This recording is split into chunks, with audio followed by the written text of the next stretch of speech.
So the question is, what is your opinion on werecreatures, like say werelions, werebears, etc., etc.?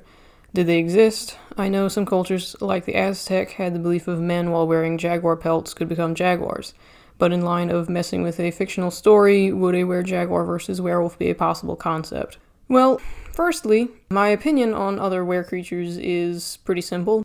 I don't really like them very much on average. I tend to like werewolves, just werewolves. In part because all these other things that you hear, the werelions, werebears, werejaguars, all that stuff, all of those names owe it to werewolves because they were the first ones.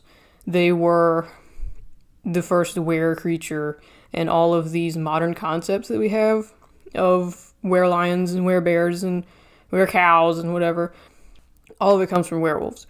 Because a lot of these legends, we do have legends of people turning into other kinds of animals, of course, but none of them really resembled werewolves much at all in the way that people think of them today, because werewolves are the ones that were really solidified in people's minds, so they became werebears and werejaguars, and by name.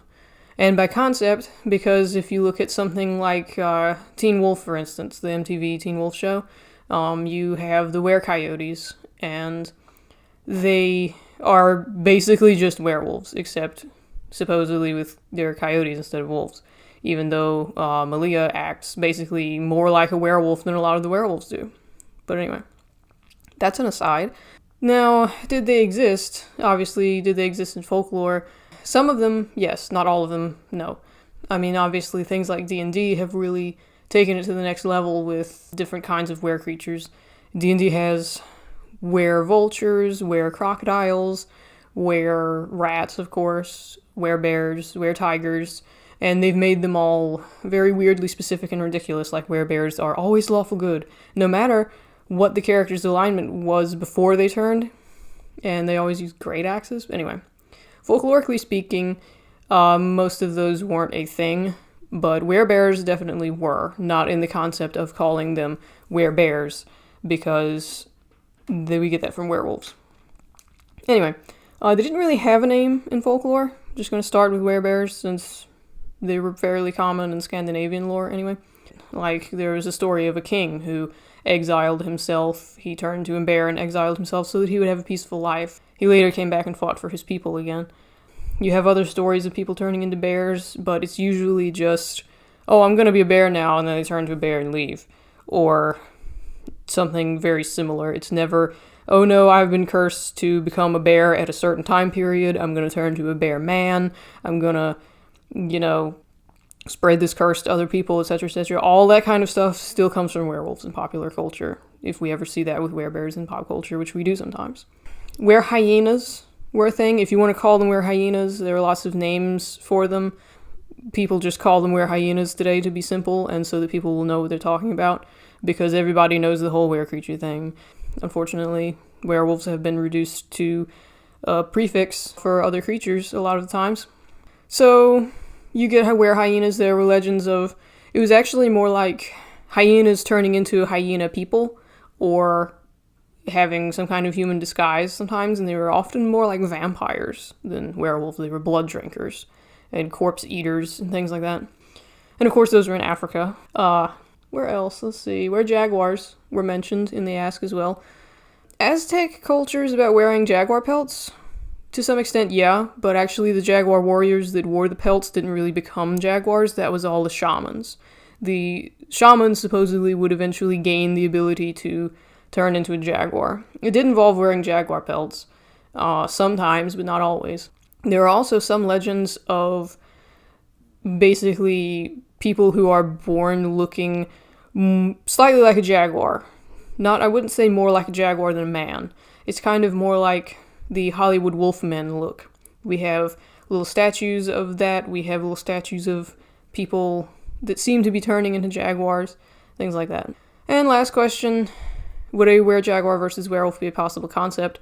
Well, yeah, I mean, it depends on your lore. All of this, of course, is very dependent on your lore. It always is.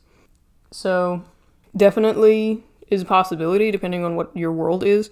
Personally, I'm not really big on that kind of stuff. I like it to just be werewolves, and then every other shapeshifter, if there are other shapeshifters, can just go do their own thing and let werewolves be werewolves.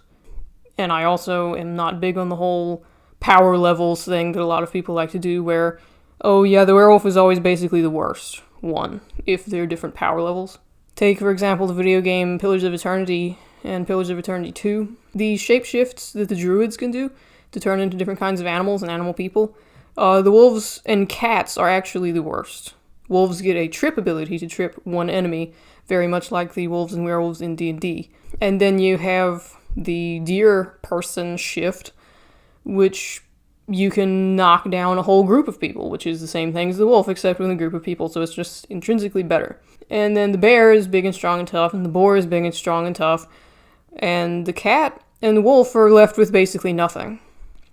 They're not tougher, they're not that much better, they don't have any particularly powerful or unique abilities. So they're pretty much useless. And a lot of things do that to werewolves when they're suddenly grouped with other creatures, like Jaguars, bears, boars. Those are the most common. And it pretty much ruins werewolves for me when they're just part of a menagerie of all these other creatures, and they're just, some guy starts going into transformation throws on the ground, and everyone hangs out waiting to see what the heck he's going to turn into, because he might be turning into a crocodile, he might be turning into a jaguar, he might be turning into a raven, who knows what he's going to turn into, because there are just so many possibilities. I like it better when it's just, oh god, it's a werewolf, he's going to kill us all, we should run. Not, gee, I wonder, let's play a guessing game of what kind of werecreature he is. Of course, that's my personal biases. Another personal bias of mine is that I like werewolves to be the most powerful if they're in a group situation of other creatures, because they're the originators of all this stuff. They were the ones who started everything, and all these other creatures and concepts owe it completely to them and their transition into pop culture. And frankly, I think that turning them into the weakest of a group is just lame and pretty disrespectful to all the original legends. I, of course, also have giant personal biases. I'm not going to pretend I don't. I just think that werewolves should be the best. It doesn't mean they have to be unchallenged as a creature or a monster in a setting. Anyway, let's see. Are there any I didn't cover? Weretigers. Yes, I've discussed weretigers on the my Tumblr, actually, for some asks. And I've been reading a little more about them, too. Like, for instance, weretigers could eat people's souls. And then they would send the souls of the people that they'd eaten forward to look ahead for them, so that they would know if they were walking into a trap or something. Obviously, these trapped souls couldn't really do anything to kill the weretiger, or they would have, because then they would be free and no longer bound to the weretiger. Anyway, long story short, yes, there were legends of some other creatures. Were they very similar to werewolves? No, not really. There are modern concepts of them, and calling them werecreatures, werelions, werebears, werejaguars, weretigers, were this, were that, all came from werewolves. So they owe it to werewolves. And that's basically it. I think that just about covers it. If there was anything I didn't cover, shoot me another ask, and I will happily answer. And of course, I'll happily answer any other werewolf questions.